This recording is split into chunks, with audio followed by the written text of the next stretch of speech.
I have been meaning to make this video for a long time, and now I finally brought myself to do it. The main reason being the person who got me into this band, not saying any names, turned out to be a big poser, which is just great. So I decided to make my own video from someone who actually likes this band. Now I have said in the past that my favorite band was Iron Maiden, then Judas Priest at another point. Turns out I was lying. My favorite band is actually Virgin Steele. I know most of you watching have probably not heard of this band, and you're probably wondering what kind of name is Virgin Steele. Now let me put a disclaimer here. This band is very weird, and there is a lot of information about the band which makes me embarrassed to be a fan of this band. But ignoring all of that, Virgin Steele makes very good music. They are basically a US power metal band, in the same vein as bands like Sabotage, Manowar, Crimson Glory, Liege Lord, Iced Earth and so many more. US power metal is my favorite genre in all of metal,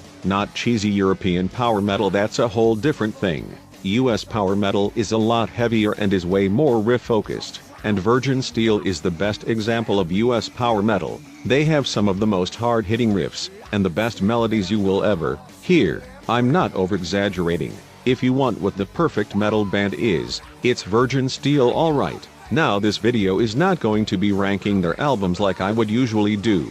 Instead, this is going to be structured like a retrospective, where I would go through the band's discography in order of release date, and talk more about the history of the band. But at the end of the video I will show you guys how I would rank their albums, so let's dive right in. I won't go too deep into their history and I'll try to be as brief as possible so this video would be easier to watch. So basically, Virgin Steele was formed in 1981 in New York by founding guitarist Jack Starr. Even though he started the band, he doesn't stick around for very long. He recruited members like drummer Joey Evasian, bassist Kelly Nichols, who would play in LA Guns later on in the 80s. He didn't stick around in the band for that long and was replaced by Joe O'Reilly, and finally, to fit the missing piece, vocalist and keyboardist David Defeis, who is the most important person in the band. He is basically their main songwriter, and is a very good vocalist and keyboard player. He would be the driving force and leader of the band, and with this newly formed lineup came their first album.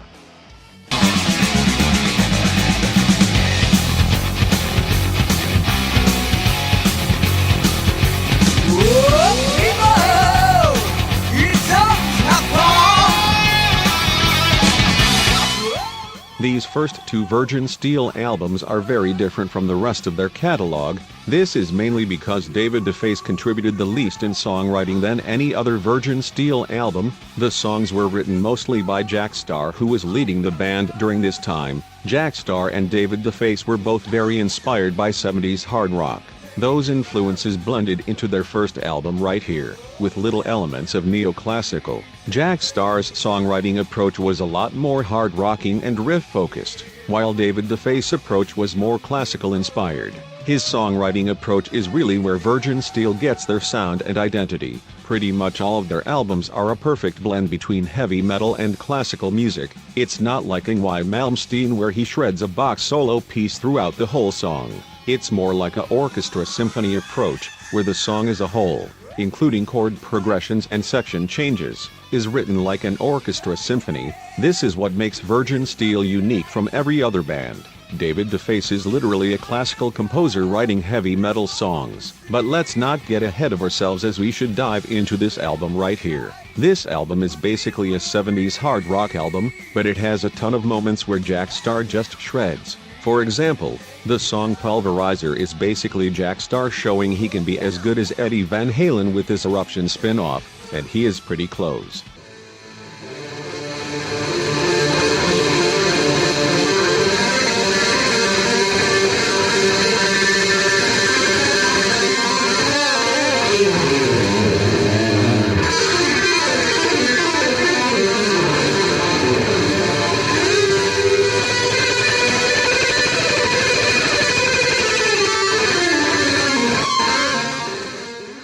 But like I've said before, most songs on this album are 70s hard rock, Deep Purple and Rainbow Worship. My favorites would include Drive On Through, Pictures of You, and my favorite from those songs would be the very catchy ballad, and one of the songs co-written by David Defeis, Still in Love with You. This song would set the foundation of Virgin Steele's more melodic material in the future, as we start to see David Defeis' extraordinary melody composing skills.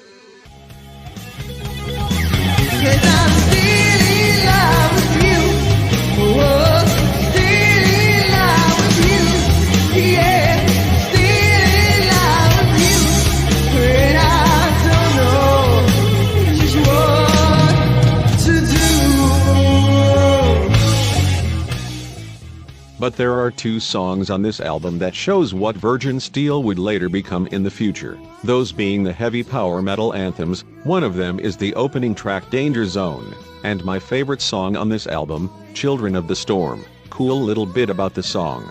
This song was so good that Virgin Steele got fan mail from Metallica and Queensryche, telling them how much they appreciated Children of the Storm. This goes to show Virgin Steele were the real deal.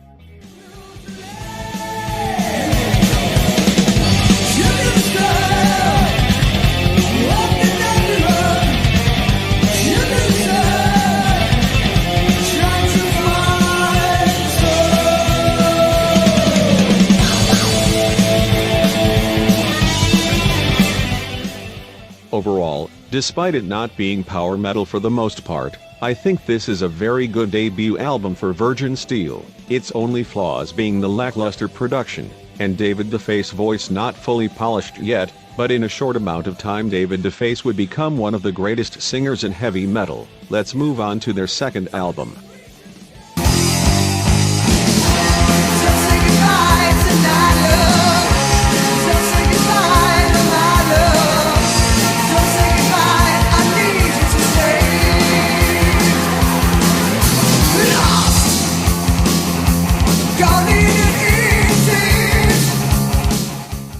Even though Guardians of the Flame is part of the Jack Starr-led era of Virgin Steele, this album is a bigger step to what the band would eventually sound like.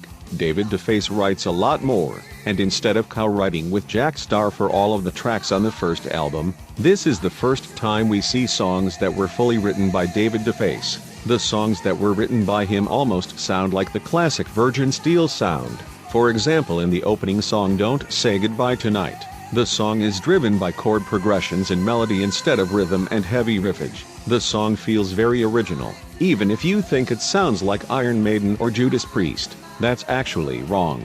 This style of classical fusion with heavy metal was very original during this time, and this sound is what the style of Virgin Steele would become from this album onwards. Now the other songs on this album are a lot more heavier and metal-based than the first album, but still has elements of Deep Purple and Rainbow. Jack Starr writes the heavier songs from the album, including tracks like Metal City and especially Burn the Sun.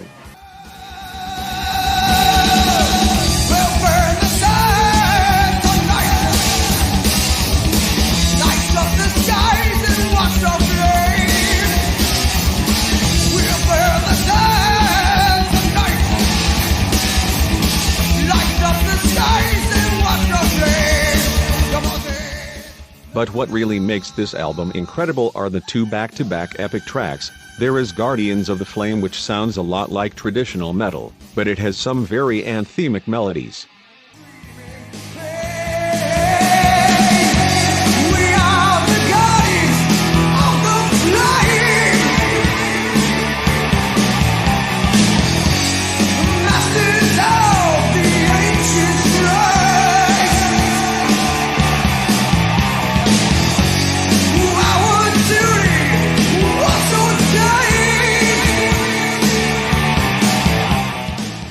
My favorite song on this album would be the other epic, The Redeemer. I would describe this song as a much heavier version of Stargazer from Rainbow.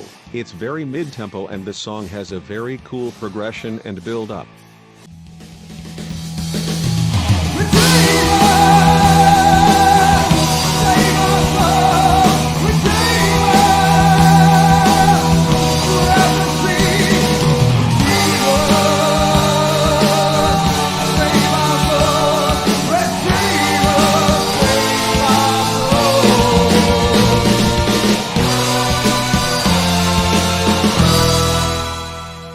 Guardians of the Flame is the album you should start with when getting into Virgin Steele, as it shows the band already finding their sound. big epic melodies and awesome riffs. The album is kind of weaker in their discography, mainly because of the same issues as the first album, underproduced production, and David Defeis' voice is still not near its true form. But this album is still amazing. Don't ignore this Jack Starr era of the band. Now before we move on to their third album, we have to talk about the EP they've released later that year. The fire of hatred, the heat of the sun. I am a force, I am the one. The fire of angels, get ready to run. I won't spend that much time on this EP because it's not that important in the Virgin Steele discography, but it does have some noteworthy songs to check out. The EP is only 4 songs. 3 of them are original songs they've recorded around this time. The songs are really good, but I won't say they are as good as songs from Guardians of the Flame, but there is one song I really like, which is Go Down Fighting. If you gotta go, if you gotta go, go down fighting, go down fighting. Unfortunately, this Jack Starr lineup did not last. Jack Starr was out of Virgin Steele. Now the backstory behind this is still skeptical of being true, but after watching some interviews I have a pretty good idea in what happened. If I was wrong in any of this information, please feel free to let me know. So basically, Jack Starr hired this manager to try and improve the band, but apparently he was trying to break up the band by putting thoughts and ideas into David Defeis' head. I don't know exactly what those were, but I assume he was trying to convince him that he didn't need Jack Starr. Jack Starr also recorded a solo album around this time, so it would make sense that he was losing interest in Virgin Steele, but Jack Starr himself said he wanted to stay in the band. I went and recorded a solo album called Out of the Darkness in 1984. I had the intention of coming back. Also, I think another factor to cause Jack Starr to leave was him and David Defeis' musical differences. If you look at the writing credits on Guardians of the Flame, the songs that David wrote compared to the ones Jack Starr wrote feel very different from one another. I've said before that Jack Starr preferred a hard and heavy approach, while David Defeis was more focused on classical compositions and melody writing. With that factor combined with Jack's solo project and the manager trying to split them up, Jack Starr just happened to leave the band. Since he was the founding member, he sold the rights to the band. Even though this was all very unfortunate, the next lineup will certainly make up for it. Jack Starr was replaced by Edward Persino, who was an old friend of David Defeis. His playing I find to be pretty similar to Jack Starr's, but the difference is that his writing approach fits very well with David's compositions, and from this point onwards David Defeis will write every single song for Virgin Steele. We finally have the ultimate Virgin Steele lineup and my personal favorite one, and soon enough put out a very kick-ass album. We rule the night! We rule the night! We rule the night! You and I! We rule the night! We rule the night! We rule the night! You and I! Here we go. Virgin Steele has reached its true form.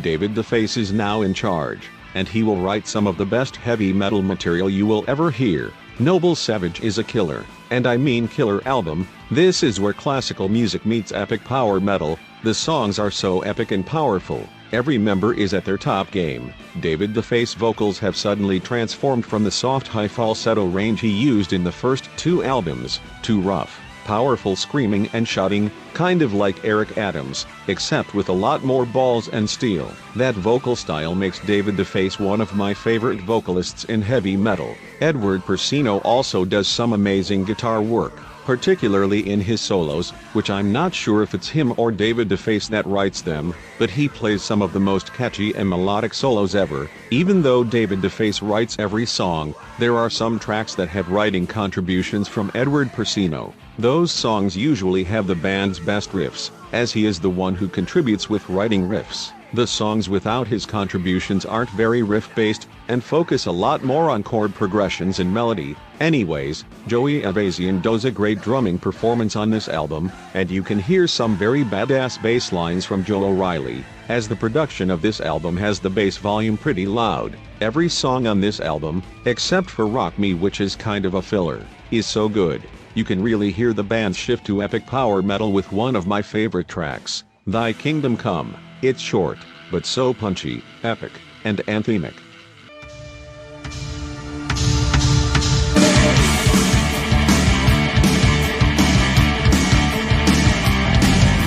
Never say never. Keep both your eyes on the flame. The power that lies within you comes forth once again. Even though this was the first true Virgin Steele album, not every song is power metal. You get some tracks that sound a lot like hair metal, kind of like some songs from the first two albums, such as Don't Close Your Eyes, which is a really good ballad, Rock Me, and The Evil in Her Eyes, which is very catchy. It's like if Motley Crue was power metal. And she said, oh, take me home tonight. Oh, take me home and see the evil in her eyes. The evil in her eyes. But like I've said before, this album shines on its epic power metal tracks, such as Thy Kingdom Come, the catchy anthemic opener We Rule the Night, and just like the last album, there are two long epic songs that are over 7 minutes, one of them being the closing track The Angel of Light, which has a lot of classical style compositions in it.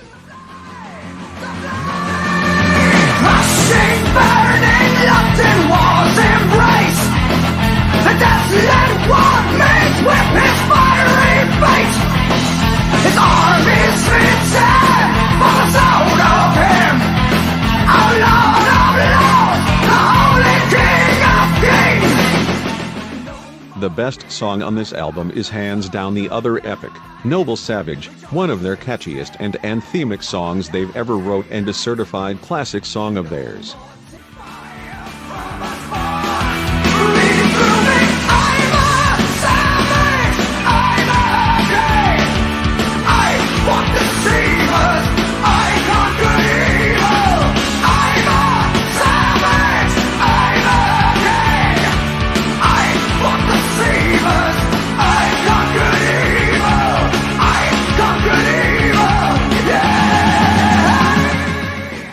Noble Savage is an absolute apex in the heavy metal and power metal genre, and was the start of the true sound of Virgin Steele. Now, before we move on to their next album, we have to talk about some side projects the band was involved in right after Noble Savage. There are 3 albums I want to talk briefly about. Some of them contain the full Virgin Steele lineup and some having only a few members. But what all 3 of these albums have in common is that they are all written by David Defeis. The first one is Nightmare Theater by Exorcist. Some of you might have heard of this album before, and were skeptical of who this band actually was. This band was in fact the entire full lineup of Virgin Steele. What really makes this album confusing is that Virgin Steele hid their identities for this band, creating fake names as the lineup for Exorcist. I don't know exactly why they did this, but I'm thinking it's because of how different this album is from every other Virgin Steele album. Nightmare Theater is primarily a speed metal album, but with a tinge of first-wave black metal,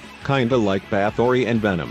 This is mainly due to David Defeis vocals. He uses death growls on this album, which sounds nothing like what he usually sounds like. To this day I cannot believe that is him singing. But you can still tell that this band is Virgin Steele by the guitar playing. The riffs and solos definitely sound like something Edward Persiner would play, but those vocals, my god, I cannot believe that's David Defeis.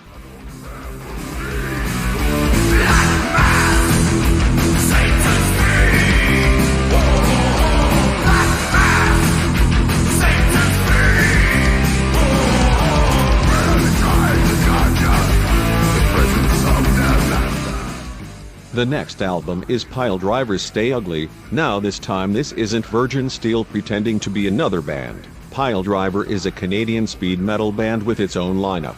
but Virgin Steele was involved with their second album Stay Ugly. Edward Persino plays guitar on the album, and the songs were written by David Defeis and Edward Persino. So musically you can call this a Virgin Steele album, but this is a different band.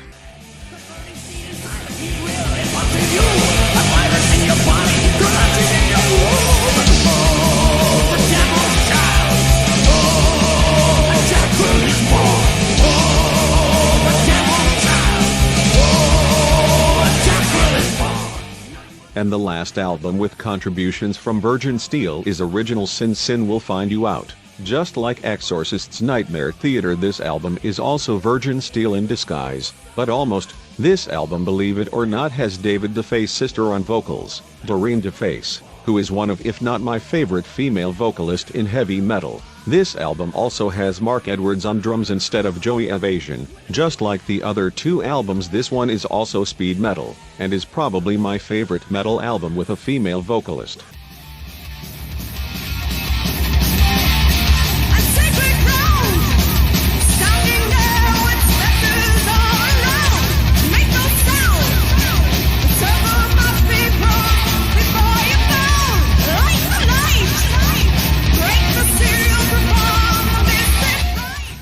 These three albums are all onslaughts on speed metal and are some of the best albums in that genre, mainly due to David Defeis' songwriting skills on all three of these albums. I highly recommend you check these albums out if you are a fan of Virgin Steele. Now that's out of the way, let's move on to the last 80s album for Virgin Steele.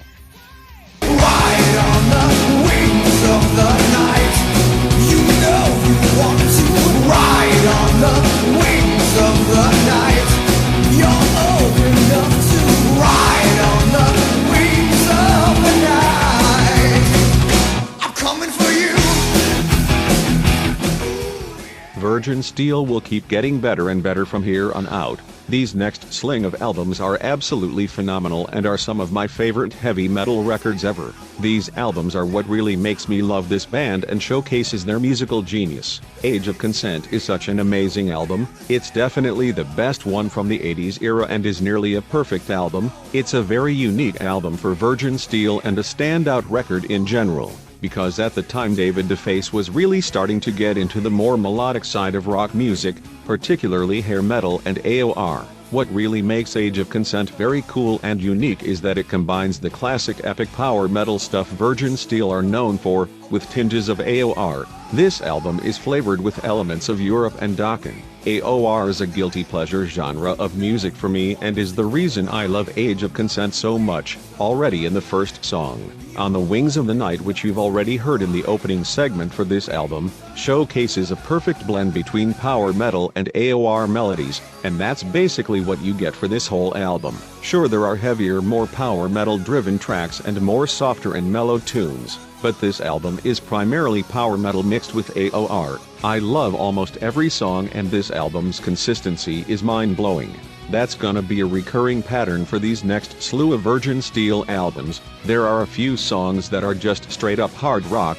There's Stay on Top, which is a Uriah Heep cover, Tragedy, which has a very nice melody, and my favorite from these songs, the interesting closure, We Are Eternal, which is very atmospheric and keyboard driven, and I absolutely love it, especially the solo.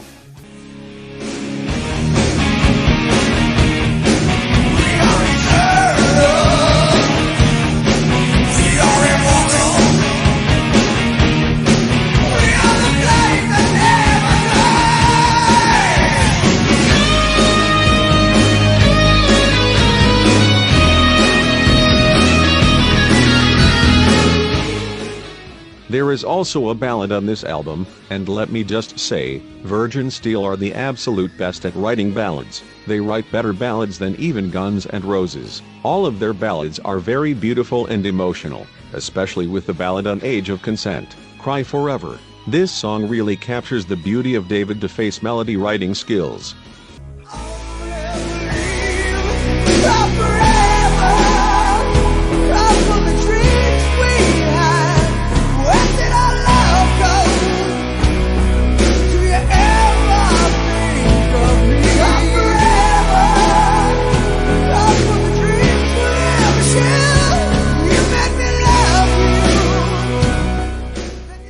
my favorite songs off here are the more power metal driven ones, like On the Wings of the Night, Lion in Winter, and especially Chains of Fire. What a compelling melodic powerhouse.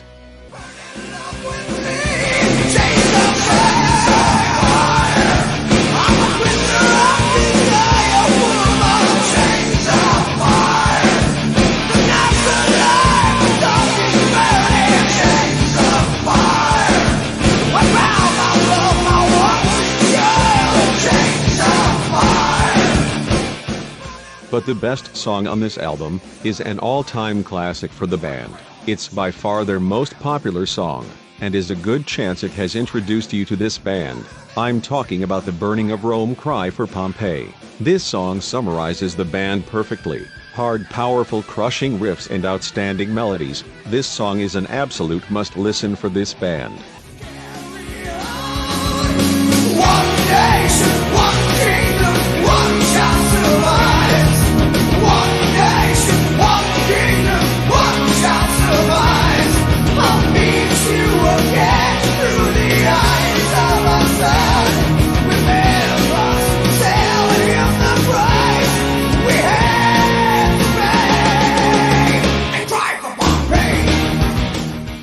Age of Consent is so good. It's really the only album that mixes power metal with AOR melodies. You will absolutely love this album if you like Europe and Dokken. Now sadly, after this album was released, it barely got any promotion and financial success. Virgin Steele were in a hectic financial situation and decided to disband for 5 years. They would reunite and release their 5th album in 1993 with a new bassist, Rob DiMartino, and would return with a bang, but in a way you wouldn't expect.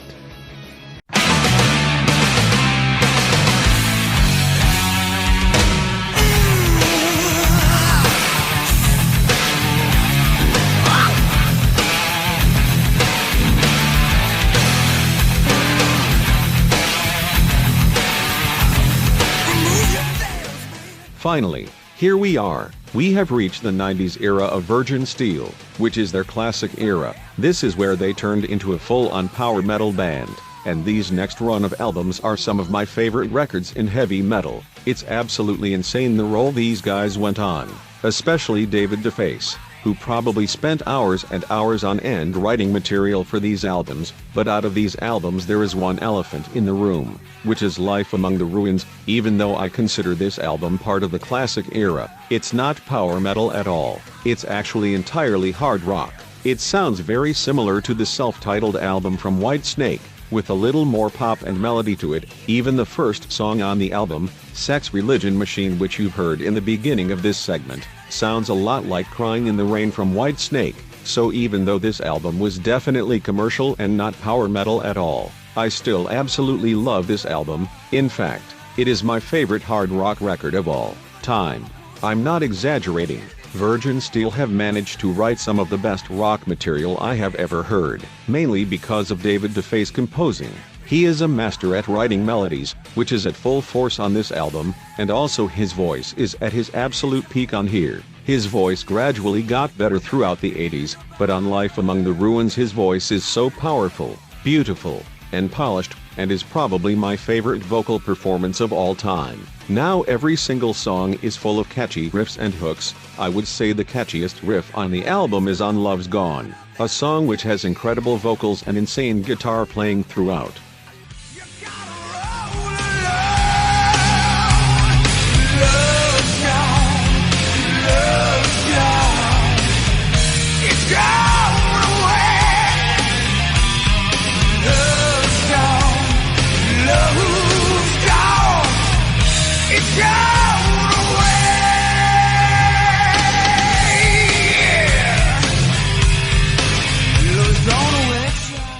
Another song that is very cool is Crown of Thorns, which I guess you can say is the epic off this album, clocking in at 6 minutes. It also has a very catchy riff and hook to it, but it has a progressive tendency to it which I love.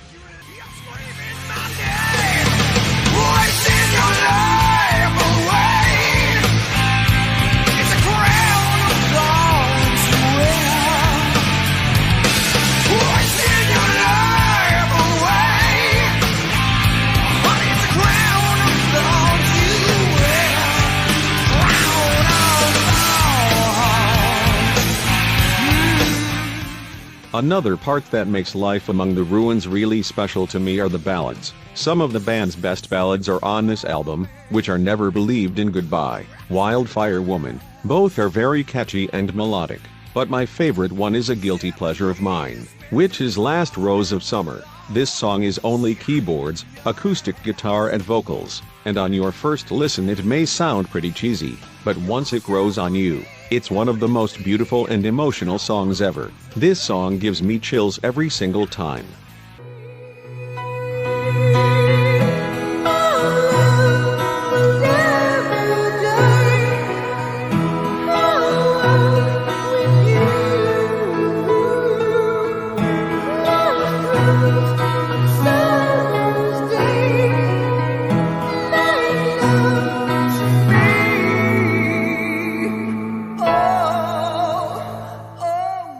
My favorite songs on here are the more heavy rockers, like Love is Pain, Sex Religion Machine, I Dress in Black, and my favorite song is what I think is the catchiest, Jet Black. You can tell most of these songs were co-written by Edward Persino, as they all have very awesome riffs. This combined with David Defeis' melody composing skills is really what makes Virgin Steele special.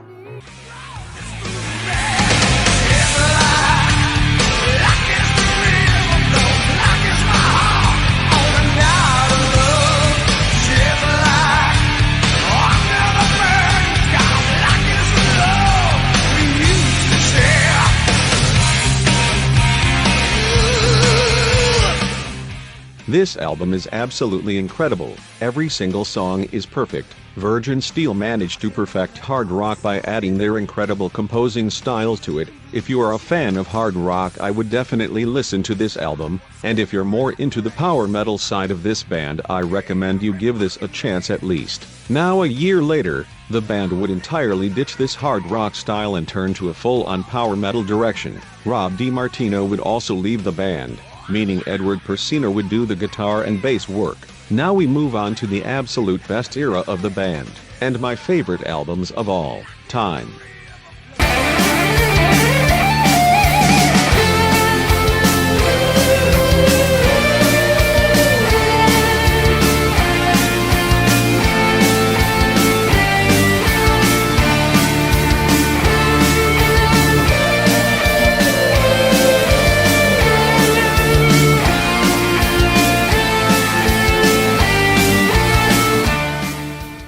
We have made it, the classic power metal era of Virgin Steele. This era contains some of the best material in heavy metal. A lot of these records are some of my favorite albums ever, and starting off this era are actually my two favorite albums of all time, The Marriage of Heaven and Hell Parts 1 and 2. I know I have said before that Somewhere in Time was my favorite album of all time, but once I've heard the Marriage Saga, they managed to be even more special than Somewhere in Time. The level musically of these two albums is absolutely perfect, and is exactly what I'm looking for when I listen to music.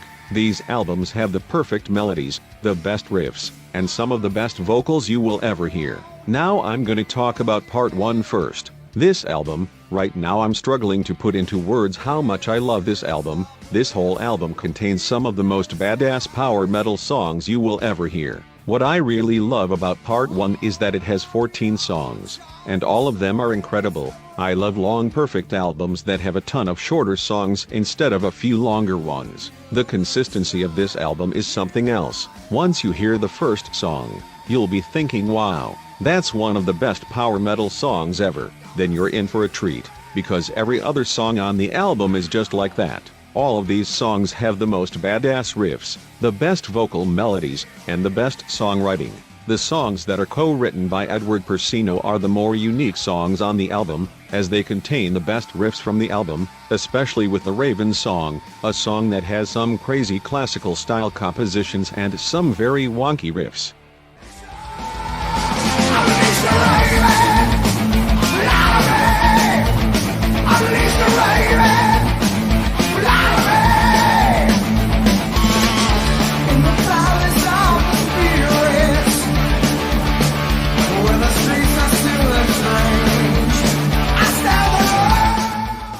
Some other really awesome power metal tracks would be, literally the rest of the album, like really. It was so hard picking favorites because of how consistent this album is, but I really love songs like Weeping of the Spirits, Blood of the Saints, and especially Blood and Gasoline, which has the best and most catchy chord progressions and melodies. Just listen to this album already, goddammit.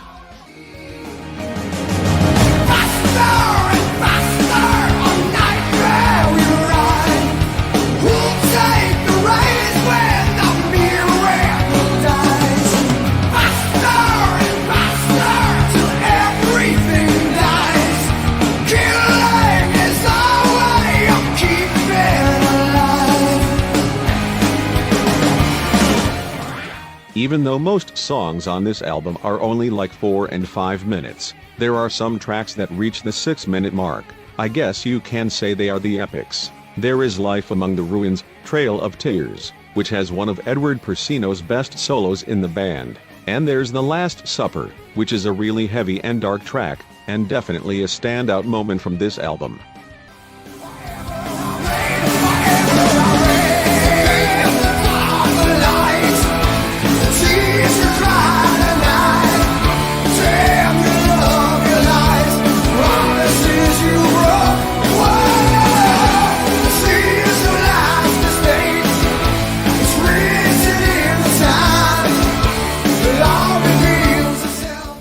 This album also has some ballads, and are in my opinion Virgin Steele's best ballads, and are some of my favorite ballads ever. There's Forever Will I Roam, and House of Dust. I cannot describe how good these ballads are, you have to listen to them yourself. The only way I describe them is that they are on the same level as Walk Away from Dokken, which is my favorite Dokken song. These ballads really show how great the melodies of Virgin Steele are.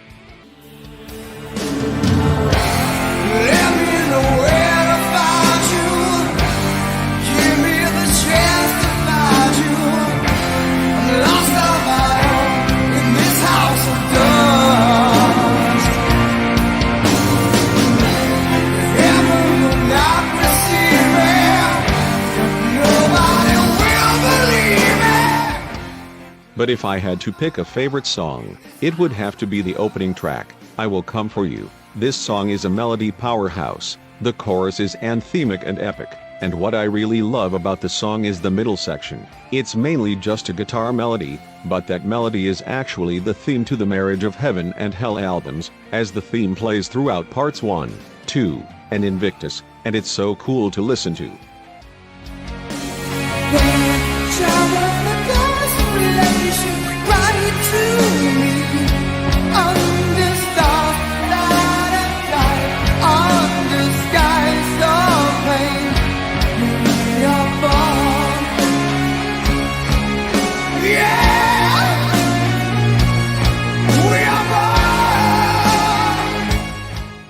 This album is just such a masterpiece. Very few albums that have over 10 songs are masterpieces, and this one is one of the albums that makes Virgin Steele so special to me. This album is an absolute must-listen, containing some of the best and hard-hitting power metal you will ever hear. But now let's move on to part 2, which, believe it or not, I think is a tiny bit better than this one.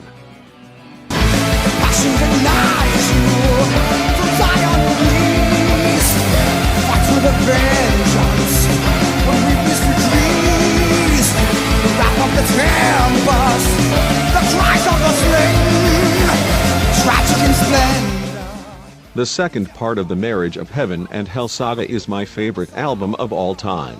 This time I'm serious, and it's probably gonna stay like that for a long time. Now this album is slightly different from part 1. Instead of being focused more on the heavy hard-hitting power metal stuff, it's more focused on atmosphere, melody, and epicness. It's definitely still power metal, but it's a bit more soft and more focused on composition. To me, this album is the single best piece of music I've ever heard. All of the melodies, riffs, and compositions absolutely blow my mind. Now a little backstory on myself. I used to play the violin when I was a child for about 8 years. Then I switched to guitar when I discovered heavy metal music, but my musical background has always been based on classical music, and it gave me a really good understanding in how music is supposed to work. This album blends the elements of heavy metal and classical music in the best way possible, and for me personally this album is the epitome of what I envision to be musical perfection. Okay, I think that was the best way I could describe this album. If you're still not convinced, then listen to it already. Now, the drummer Joey Evasian only recorded half of this album, and then left the band for some unknown reason. He was replaced by Frank Gilchrist, who recorded the rest of this album. I think he was a slightly better drummer than Joey. Now, another thing I love about this album is the variety. The song lengths are more drastic than in part 1. The tempos between the tracks vary a lot more. Each song stands out more than they would in part 1, and the songs feel a lot more well composed. One song on this album that was very well composed is Crown of Glory, which is one of my favorite Virgin Steele songs. The progressions, the melodies, the section changes. This song is packed full of composer mastery, and sums up this band's songwriting style perfectly. Gaze at the sun, I'm blinking. Go where only eagles dare. So right now our life is in you. Before the darkness eats your soul. Another song I find to be very cool is Unholy Water. What's interesting about this song is that it has a very heavy riff, but the song is very melodic and kind of feels like a ballad. There's not a lot of songs like these.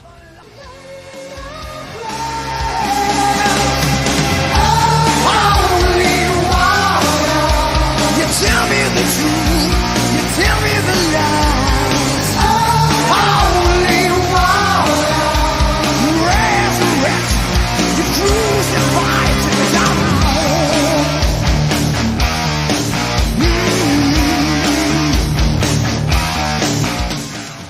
Based off those two songs, aren't those some of the best melodies you've ever heard? If you think otherwise, then die by my sword, you mortal. There are a few really heavy power metal tracks on this album, including a Symphony of Steel, which is definitely Virgin Steele's fastest song. It's also kind of a ripoff of Man-O-War's Wheels of Fire, but Man-O-War barely reaches Virgin Steele's standards, so it's fine. There's also the epic closure Victory Is Mine, and I absolutely love Devil and Daughter, a song that has some crazy Edward Persino soloing and riffage, and some very catchy hooks.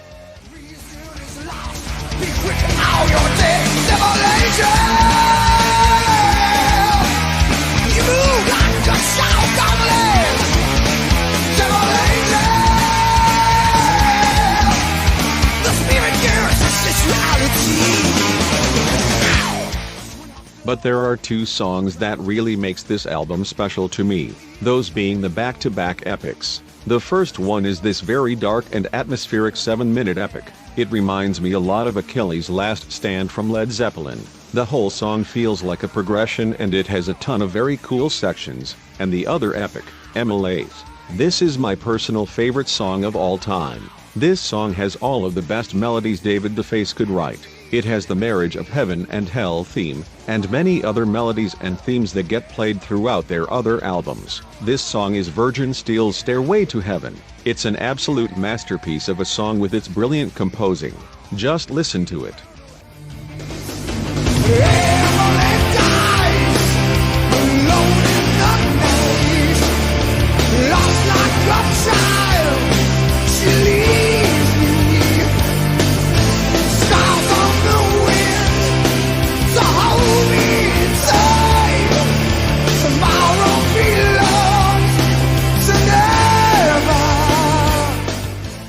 This album is absolutely brilliant. It contains some of my favorite melodies ever, especially in MLAs. This album is proof that David Defeis is probably the best songwriter to come out of metal. The way he blends classical and heavy metal music together is mind-blowing.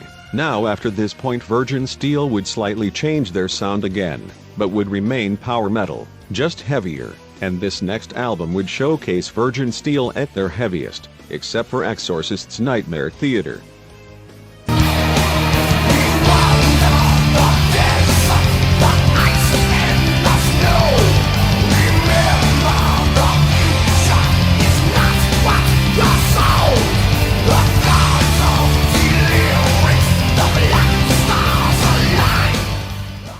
Now we have reached Invictus. It is actually conceptually the third part of the Marriage of Heaven and Hell saga, but it sounds so different from those albums, so most people call it Invictus. This album is heavy, easily Virgin Steele's heaviest album. Now the most notable change is David Defeis' voice. From this point onwards, he doesn't really use his high range anymore. Instead, he sings in a much more lower range, and uses a more rough and raspy vocal style. It actually took me a while to get into this album and the House of Atreus albums because of this, but once it grows on you, that vocal approach works really well with this heavier style. The production is more heavy, the riffs are heavier, and Frank Gilchrist's drumming was really awesome during this time. This is the beginning where we hear a lot of double bass drums in the songs, giving the songs a more powerful and heavy feeling. Now the glorious Virgin Steele melodies are definitely still here, even if they sound darker. Invictus is full of anthemic and dark melodies, and the heavier approach really works with Virgin Steele. David Defeis composing is absolutely genius, as he can change his style of songwriting for different albums. He never really repeats himself. Now this album is full of killer power metal tracks, including one of my favorite tracks, Defiance, which is the only song on the album with writing contributions from Edward Persino. The only issue with Invictus is that there aren't enough Edward Persino songwriting credits, as he writes so many killer riffs, but this album is still very good, so I think it's fine.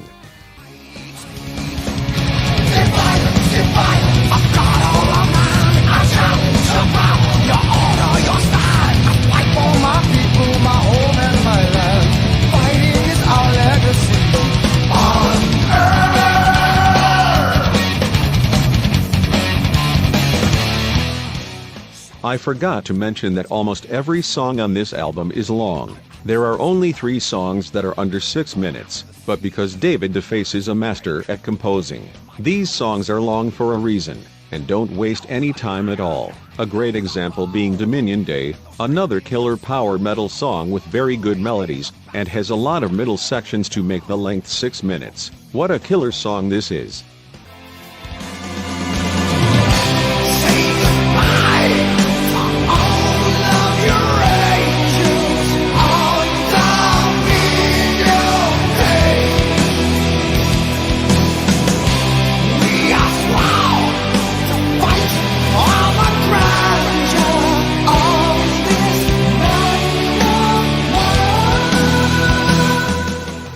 Another amazing song is the ending epic, Veni Vidi Vici, which is 11 minutes. It really feels like the grand finale of the album, being very uplifting and anthemic. It definitely stands out for not being dark unlike most of the other tracks. This song is epic for sure.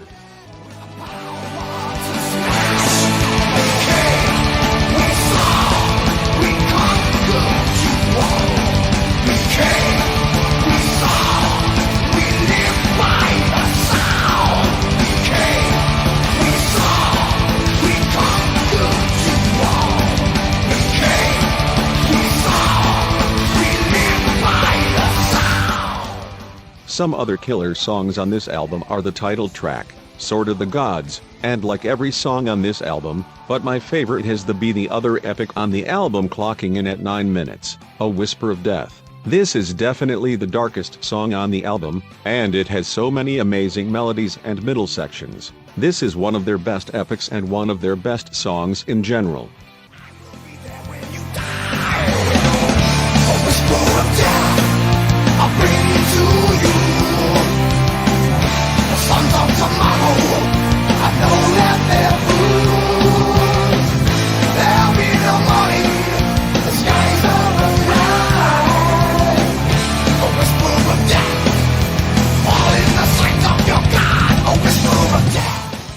Invictus is an absolutely killer masterpiece from Virgin Steele. I'd definitely listen to this if you want something heavier from Virgin Steele. I would say this is their ultimate power metal album, and the album that sounds the most like power metal. Now literally right after this album, David Defeis would write another 2-part series like The Marriage of Heaven and Hell, called The House of Atreus.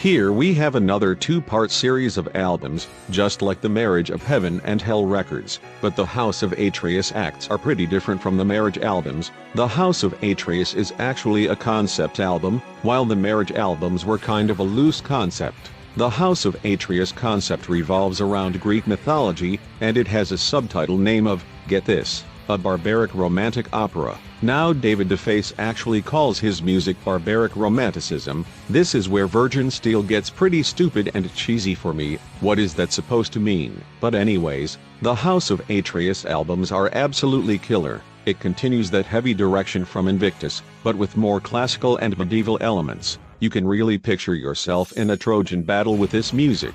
The first act is very good. Now what makes the House of Atreus albums different from the rest of Virgin Steele's catalog are the interlude tracks. There are a ton of interludes between the songs. They are mostly 1 to 2 minutes long, and are mainly guitar and vocal passages, and some piano playing. These interludes nearly make up half the runtime of these albums. This would usually be a bad thing, but I don't think the interludes ruin these albums, mainly because they are really good. They add more atmosphere and theme to these albums, and also set the mood for the tracks that come after it. Now the first act is full of absolutely killer power metal tracks. One song I really love is The Fire God. Now I forgot to mention while I was talking about the Virgin Steele side projects after Noble Savage, they actually re-recorded some songs from Piledriver's Stay Ugly and Exorcist's Nightmare Theater, and put them on the House of Atreus albums. The Fire God is a re-recording of a song from Stay Ugly, and man, this version absolutely rips, definitely better than the original.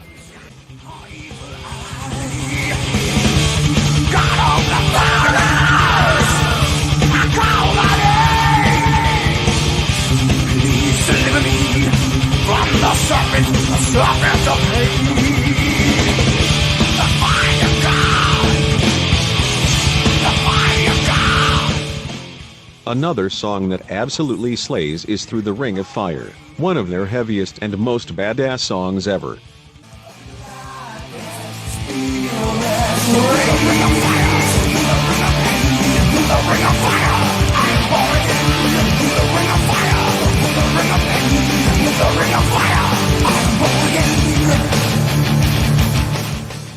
Some other killer songs on this album would include Agony and Shame, Great Sword of Flame, the beautiful ballad Child of Desolation, the epic opener Kingdom of the Fearless, but my favorite song has to be Flames of the Black Star, a song that I feel was the most well composed off this first act. It's heavy, anthemic, and has a good share of middle sections, one of their best songs.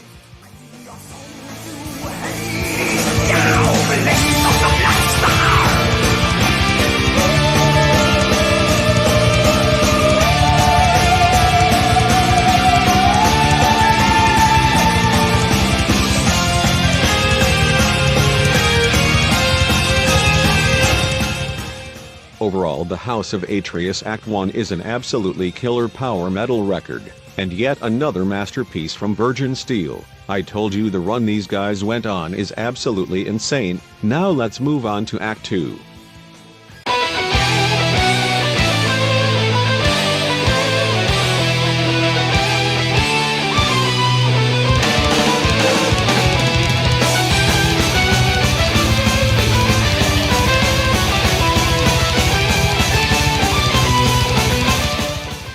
Act 2 is pretty much the same style as Act 1, definitely the same quality of music, but I would say I slightly prefer Act 2 over Act 1, the main difference between the two being the track listing. Now with Act 1 all of the interlude songs were scattered out throughout the record, but for Act 2 most of the interludes are in the second half of the album, which are actually combined into suites. That's one thing I prefer about Act 2 over Act 1, it's more organized and has most of the best songs in the first half. The other thing that makes me like Act 2 a little bit more is that there are more standout moments. There are a handful of songs that I would consider to be some of Virgin Steele's best songs, and the way they are arranged in the track listing is perfect. One song I really love is a re-recorded Exorcist song, called Fire of Ecstasy, which in Nightmare Theater is named Call for the Exorcist, and just like the Fire God I prefer Fire of Ecstasy over the Exorcist version, mainly because they also re-wrote the song adding more sections,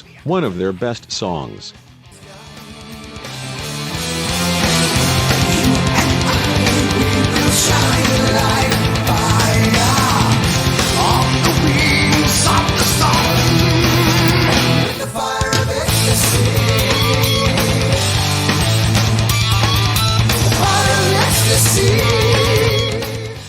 Another killer song I love would be Flames of Thy Power, a very classical inspired track with awesome melodies.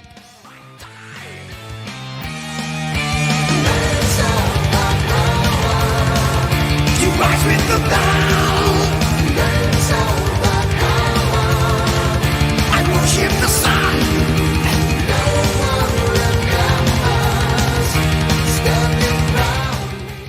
There is also a very good ballad, called When the Legends Die, which is one of Virgin Steele's best ballads. It's pretty dark and heavy for a ballad, but it's still really good. Troy is burning. Say farewell. Like the fire of 1,000 days. Rain and slaughter. Even gods can lie. Some other awesome songs on this album would include Wings of Vengeance, Arms of Mercury, The Wine of Violence, and my favorite song has to be one of the epics off this album, A Token of My Hatred, one of the best long epic songs ever. The songwriting is absolutely brilliant, there's a really long Edward Persino solo, and the melodies are brilliant, a top 10 Virgin Steele song for sure.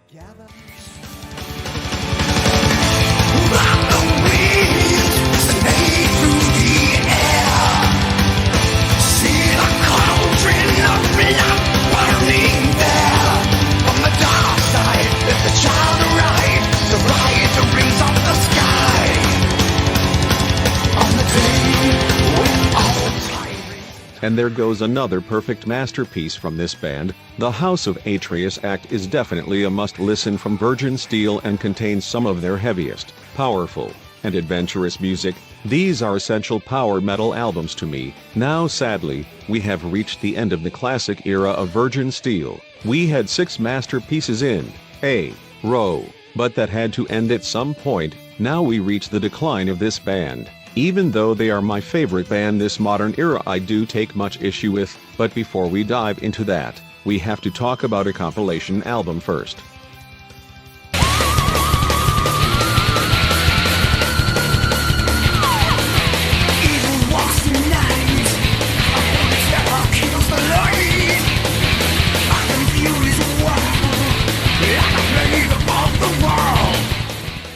The Book of Burning is a compilation album full of rare recordings from Virgin Steele's first 2 albums. So why am I talking about this? Well, this album has quite a bit of new material I thought I should mention, mainly because they were part of a David Defeis and Jack Starr reunion project in 1997. At that time they wrote together and recorded demos for these songs, but they were re-recorded in the Book of Burning with Virgin Steele's lineup. Now there are 4 songs, and honestly I find them to be kind of lackluster, except for one song, Rain of Fire, which kicks absolute ass. Rain of fire, wash away my pain, wash away my fate, and the rise up born again. Rain of fire, like one from the sky, I'm the Lord of lies, on the wings of hate I ride. Rain of fire. But moving on, Virgin Steele went on a hiatus from recording new studio material for about 4 years. During that time they were mostly touring and doing whatever else was going on in their lives. Because of all of this touring they had to get a new bass player as they still didn't have one. So they got a bass player named Josh Block who would stay with the band to this day. Then finally, in 2006, they released Visions of Eden, and now we are witnessing the sad decline of Virgin Steele.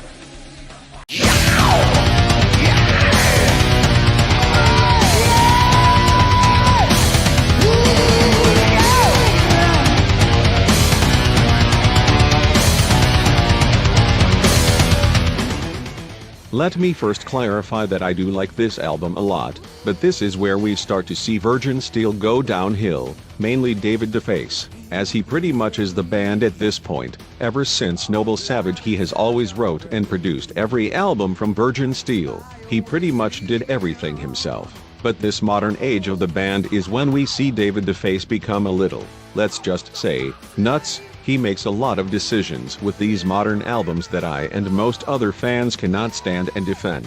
These decisions would go on full force in albums later down the road. since Visions of Eden would only start to show signs of what was to come. The first issue that starts to arise is David Defeis' voice. At this point it is not as strong as it once was, and you can tell his voice is deteriorating. It's not bad on Visions of Eden, but you can clearly see a decline, which gets me wondering, how did this happen? Because 4 years earlier he sounded great in the Book of Burning, and if you look up this live show in 2004 he sounds just fine, so how did his voice decline so quickly? I've seen some theories state that he had some disease back in 2005, which does make the most sense, but I haven't seen any evidence backing this up, so the cause of his voice deterioration is unknown.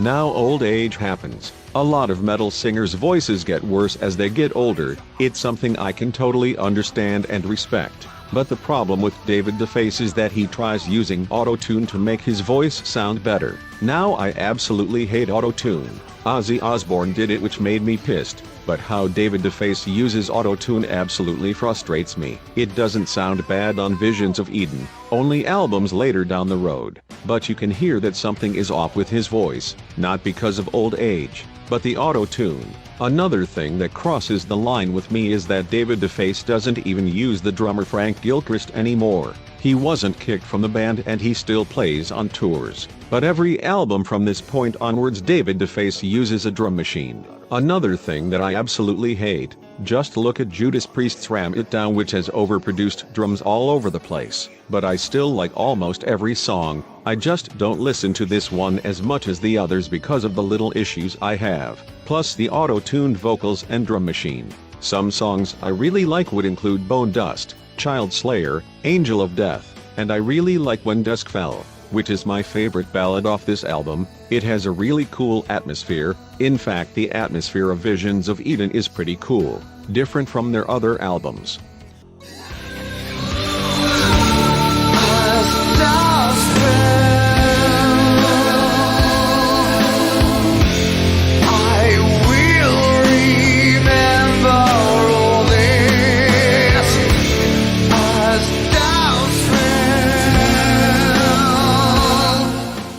My favorite song off this album would have to be The Ineffable Name, the fastest and heaviest song off the album, and I find it to be a killer song.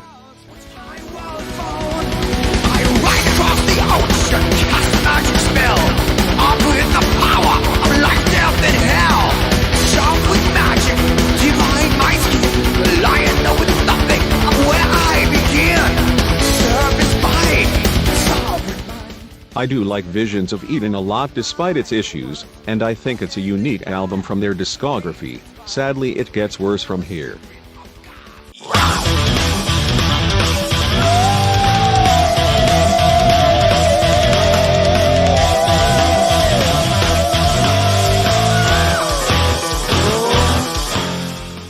This is where it really starts to go downhill. I find the Black Light Bacchanalia to be very mediocre. It's pretty much Visions of Eden but a lot more boring.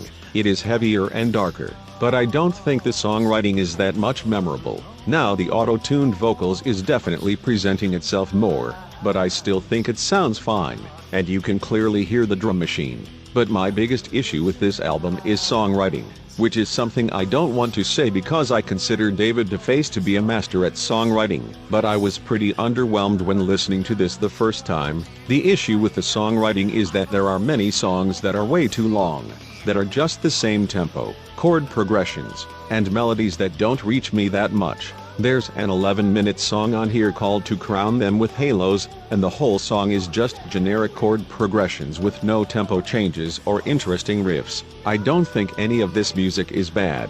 It is likable, but I just find it mediocre at best. There are two songs I really love on here though, both of them being long epics. I really like Necropolis. He answers them with death. It has a powerful chorus, and has interesting sections in the middle. A really good song that shows what this album could have been. He answers them with death. He answers them with death. All those coming, he answers them. Oh. My favorite song on here has to be the epic opener, by the Hammer of Zeus and the Wrecking Ball of Thor. Honestly, it's one of their best songs. It's epic, heavy, powerful, and anthemic. Just like most other Virgin Steele songs, this song is probably my favorite one from this modern era. By the hammer of Zeus and the wrecking ball of Thor.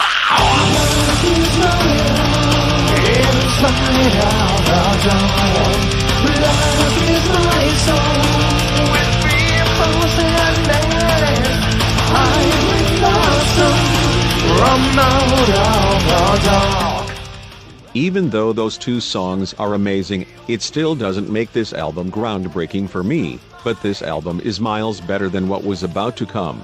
Brace yourselves, lads.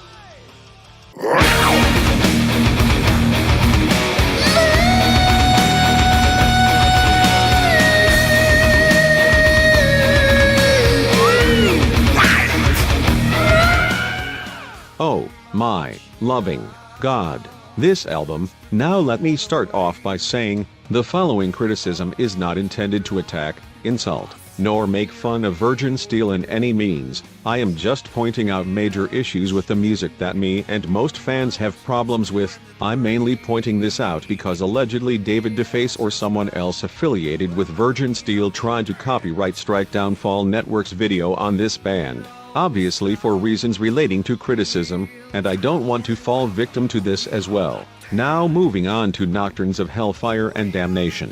I simply cannot get into this album. In fact, I find it to be almost unlistenable. The main reason being, remember when I was talking about David Defeis using auto-tune? Well, this album has the most unbearable, cringy, and over-the-top auto-tune effects I have ever heard. Like, I am absolutely baffled. The auto-tune sounds so terrible and irritating, nails on a chalkboard levels bad. I don't know how this album got signed and released. The auto-tune effects range from heavily distorted vocals to high-pitched squeaks that actually hurt my fucking ears. It's absolutely unlistenable. Like, I get it, David Defeis has lost his once glorious and powerful voice due to old age. Like, look at this live clip from 2010.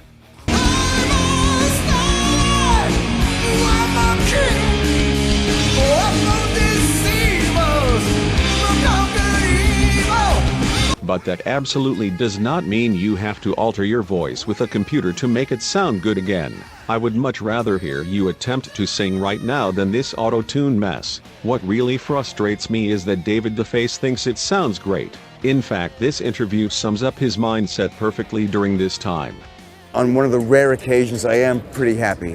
Probably on that record, I'm the most happy with how it turned out. Normally, I'm like, oh no, I need more time, it's not right, whatever. On every record, it's the same, even that one. But it's the closest to what it sounds like in my head, actually how it came out on tape. Wait, what? So you're telling me that this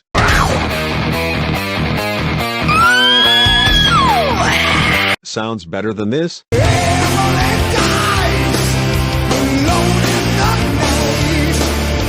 This cannot be the same person who wrote and produced the brilliant Marriage of Heaven and Hell albums. This is absolutely crazy. Some people complain about a snare drum sound or whatever, and that's all bullshit. You know, at the end of the day, it's like, do you have the songs? I listen to records, people say it's the most amazing thing in the world. And maybe sonically it's very good, but it has no content. It sounds like complete shit to me. This is me personally. I don't give a shit about that. I listen to records like these old blues records that recorded on somebody's porch with one microphone. And who gives a shit? It's the emotion that comes through. That's what you try to do. It's the song that matters, and it's the emotion that you're trying to capture with a thing. I get what he's trying to say here. The music is what really matters at the end of the day. In fact, I do think that the musical idea of Nocturnes is pretty cool. But if the record's production sounds like complete shit, then it just ruins the music for me. Take Death Magnetic from Metallica as an example. An album that has good music but is ruined by ear-rape loudness or production, which makes me not want to listen to it as much. Same thing for Nocturnes. But this time the vocal effects make this album nearly unlistenable. So I agree production isn't a major factor in what makes a record good, but it's important that it doesn't sound terrible so that it won't ruin the main idea and atmosphere of the record. You can't say production doesn't matter. What David Defeis really needs is his own producer, someone who can tell him no. This idea sucks. David Defeis can still compose music all he wants, but it's important that the end result sounds at least listenable. If I was his producer, I would tell him, the bad auto-tune and drum machine effects needs to go. Either you try to sing now, get a new singer, or go instrumental. Virgin Steele is still completely capable of writing badass music, but you can't do that with these horrible producing ideas. Sadly, even if David Defeis is watching this, he won't even bother to change. If nobody likes it, I don't care. This is who I am right now. This is what I'm feeling. Oh well, may Virgin Steele rest in peace. Now, is there anything I like about Nocturnes of Hellfire and Damnation? It does have some cool riffs and melodies, and some songs have pretty cool ideas. My favorite song would be Persephone. I like the idea of this song, but it was still executed horribly with the auto-tune and drum machine effects. The sunrise, I will not bow to the sea, I will not bow to the moonset, let it burst out to me. I will not welcome the dead ones, I will not answer their plea. I have nothing more to say about this god-awful garbage. I can't believe my favorite band was capable of making something this bad. Now moving on to their latest album.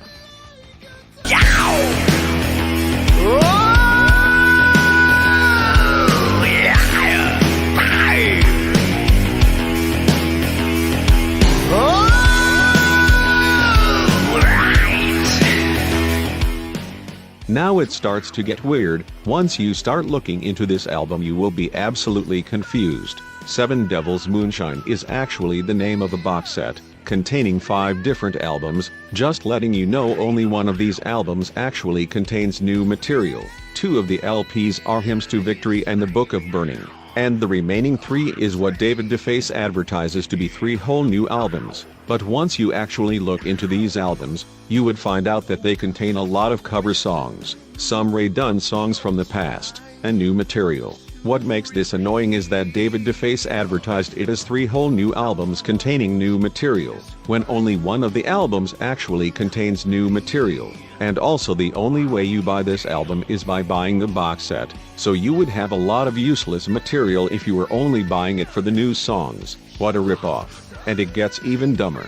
When you look at the track listing for the 3 albums, the new material, cover songs, and redone songs are all scrambled. It's not even organized. I had to spend a decent amount of time plucking out the new songs from these albums. I have already made a playlist in the description with all of the new material, but I'll still explain what's in the LPs. Ghost Harvest Vintage 1 Black Wine for Morning mostly contains the new album, but there are a few covers and redones you have to take out.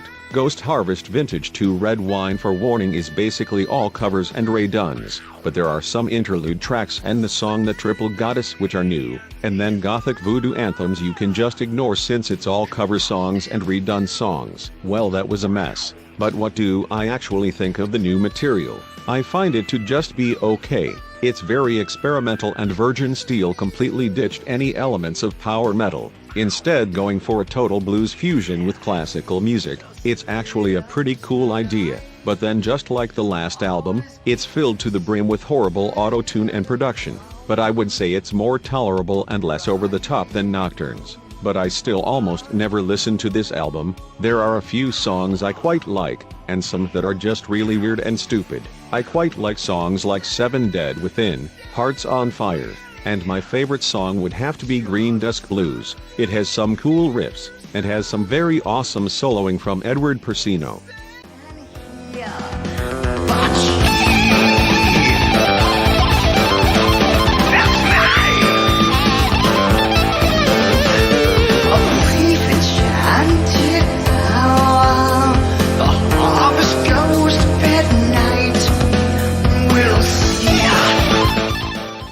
The Ghost Harvest album definitely has some potential, but because of these issues that David Defeis refuses to fix because of his perfectionist ego is the reason why this and Nocturnes of Hellfire and Damnation are not good albums. And with that, we finally finished Virgin Steele's discography. I did hear rumors about new albums from them, but Virgin Steele has been pretty silent since the pandemic started. This video is already long as hell, but Virgin Steele is my favorite band and I had to make a video on them at some point. And also, since this video wasn't a discography ranking unlike my other videos, I'll do a quick ranking of the Virgin Steele albums just for more info on how I perceive these records.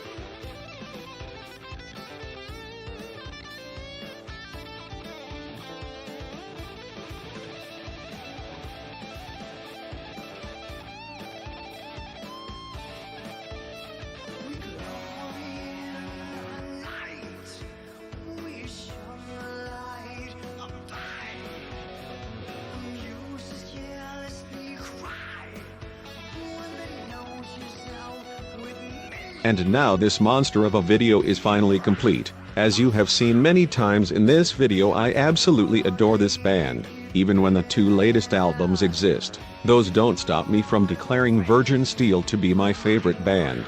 And the saddest thing about Virgin Steele is how underground they are. Barely anybody knows this band, and only a handful of people are dedicated fans like me. I made this video to expose more people in the metal community to this band, and I sincerely hope this works. These guys are the prime example of perfect US power metal, and they absolutely deserve more recognition, at least as much as Manowar. If I introduced you to your new favorite band, you're welcome.